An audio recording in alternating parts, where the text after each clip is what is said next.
Russia has denied bombing the Syrian city of Aleppo in the past week, despite reports from activists of heavy bombardment. At least 25 people were killed there on Thursday. In a meeting with U.S. Secretary of State John Kerry, the Russian Foreign Minister Sergei Lavrov said its forces had been targeting Daesh and other terror groups in the provinces of Idlib and Homs. Meanwhile, the UN Security Council has announced a 3-year extension to their investigation into chemical attacks in Syria. Let's go to our correspondent Ediz Tiyansan, who is live for us in Gaziantep, near Turkey's border with Syria. Ediz, good to see you again. So now the Russians are denying these Aleppo attacks, but this is not the first time they're denying such attacks. Isn't there some way of definitively knowing who is behind them?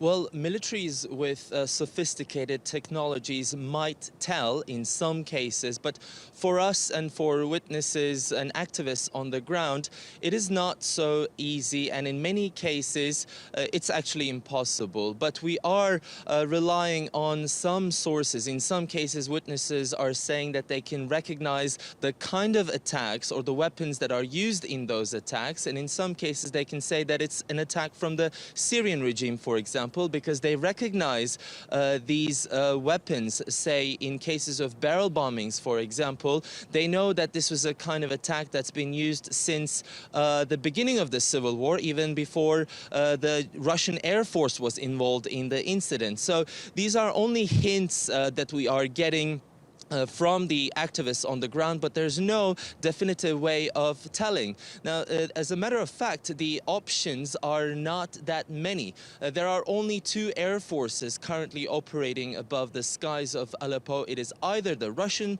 Air Force or the Syrian regime. Now, as we've seen yesterday, the Russian Foreign Ministry, Sergei Lavrov, has said that their airstrikes are concentrated outside the Aleppo province, in the provinces like Homs and Idlib.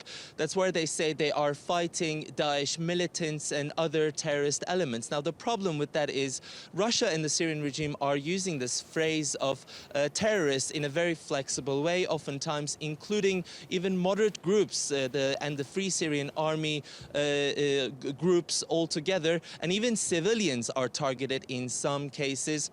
And we know that Russians are there defending the Syrian regime. So oftentimes we don't know if it's either the Russian Air Force or the Syrian regime. What we know is that it's one of them. Ediz, we've also heard from the UN Security Council announcing this 3-year extension into investigation into chemical weapons attack in Syria, which has been another contentious issue. What is the significance of them having this extension on this investigation?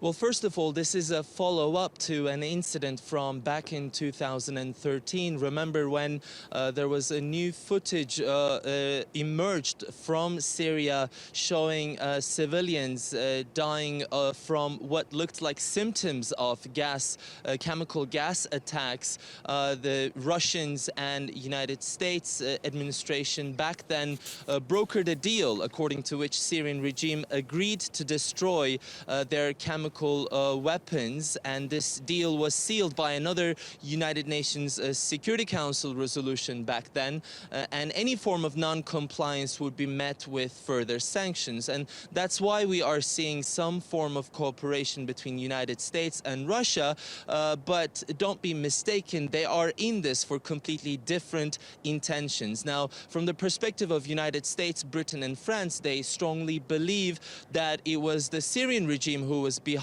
that attack back in 2013, and this attack is still being inquired. The UN body called the Organization for the Prohibition of Chemical Weapons is still continuing with the inquiry, and now that it's extended for another year, it will continue to do so. And just last week, they have voted to condemn the use of banned toxic agents by the Syrian regime and Daesh militants. So for US and other Western countries, countries. This is paving the way to hold those who are accountable from that attack. They believe it's the Syrian regime. But from the perspective of Russia, it's completely the other way around. The only reason they are on board with this resolution is because of a change in the language of the resolution. They've just requested to include the terrorist chemical threats as part of the language of the resolution, because they believe it's the other groups, including Daesh and possibly other opposition groups, who carried out such violations, and they are in this to hold them accountable. So yes, they agree on a text, on a resolution, but they will be going after completely different parties to hold them accountable for potential chemical weapon attacks. Okay, Ediz, many thanks for talking us through all that.